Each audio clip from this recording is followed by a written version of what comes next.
Salut les makers, j'espère que vous portez bien. Alors après plusieurs mois, je vous fais enfin la deuxième partie sur la Tevo Hydra parce que ça a été vraiment une grosse déception. Vous allez voir que j'ai eu pas mal de problèmes avec et j'ai attendu parce que j'espérais un retour de Tevo que j'ai pas eu. Donc du coup, je vous sors cette vidéo telle qu'elle est, avec tous les défauts que j'ai pu rencontrer avec cette machine. Vous allez voir que finalement, elle est pas si bien que ça au niveau du laser.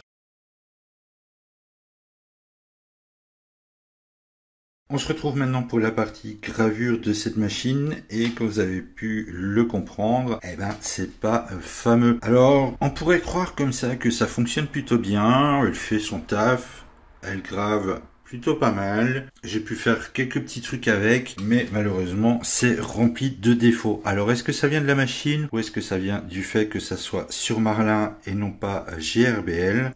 Je pense que ça doit venir du fait que c'est sur Marlin. Alors pour celui qui a des petits trucs à faire comme ça, du style des petits sous-verts comme ça, soit sur du bambou, sur de l'ardoise ou autre, ça marche plutôt bien, il n'y a pas trop de soucis. Par contre, dans la notice, il est noté qu'on peut utiliser Lightburn. J'ai déjà eu des vidéos où les personnes arrivent à utiliser Lightburn.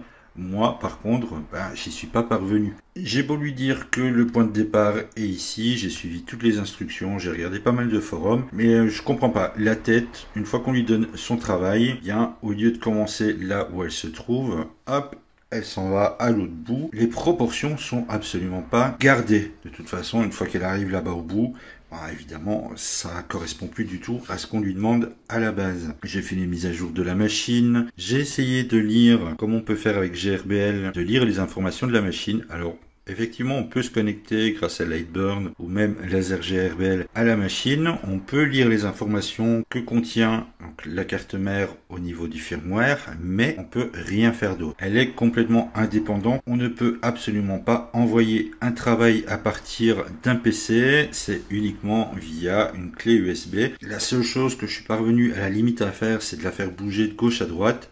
Mais lui faire un home ou lancer un G-code d'un PC, c'est pas possible. Alors, on peut pas dire non plus que c'est un problème de débutant, étant donné que c'est quand même pas mon premier graveur laser. J'en ai eu quand même quelques-uns, que ce soit du diode ou même de la CO2. Là, franchement, j'ai cherché pendant une bonne semaine. Impossible de faire autre chose que de la gravure. Même la découpe avec laser GRBL, j'y suis pas parvenu. Et franchement, je trouve ça bien dommage parce qu'à la base, l'idée, elle est franchement sympa. Surtout le principe de pouvoir donc retirer la tête comme ceci et de switcher d'une à l'autre. Alors là, je vous avoue que je désespère un peu, je la mets un petit peu en pause à ce niveau-là parce que du coup, c'est un petit peu décourageant de pas pouvoir faire effectivement ce qu'on fait d'habitude avec un graveur laser. Mais en plus, il y a d'autres défauts à ce système. Alors je vais faire un petit peu de place, mais vous allez pouvoir en même temps le remarquer, je ne le fais pas spécialement exprès, mais vous devez le voir quand même en même temps. C'est que effectivement c'est bien, on a une plaque ici qui est fournie pour donc protéger le plateau, mais il est absolument pas aimanté. Ça aurait été un bon petit truc parce que celui-ci a tendance à bouger. Donc déjà à chaque fois il va falloir penser à le scotcher. Idem pour les pièces que vous posez dessus.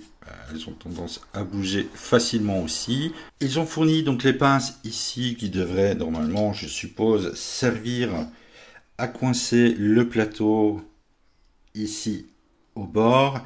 Mais malheureusement, ils sont un petit peu trop justes. Et avec la mousse de protection pour la chaleur du plateau, elles ont tendance à se barrer.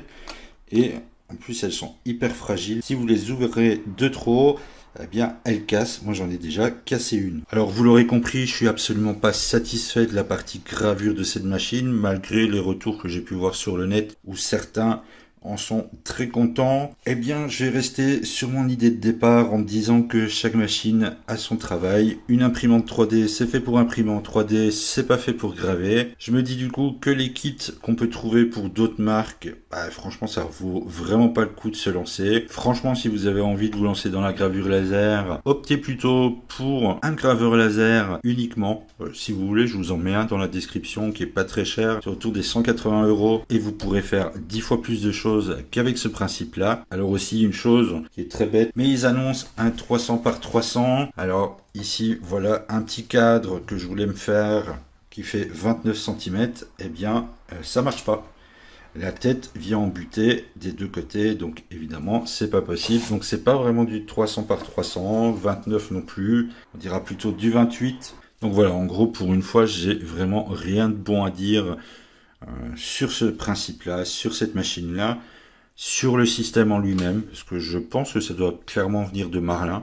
Parce que à la base, normalement la machine, la carte mère qui est dedans est pas mauvaise. On est quand même sur une Robin Nano. Le principe du chariot, franchement, c'est bien pensé, c'est bien foutu.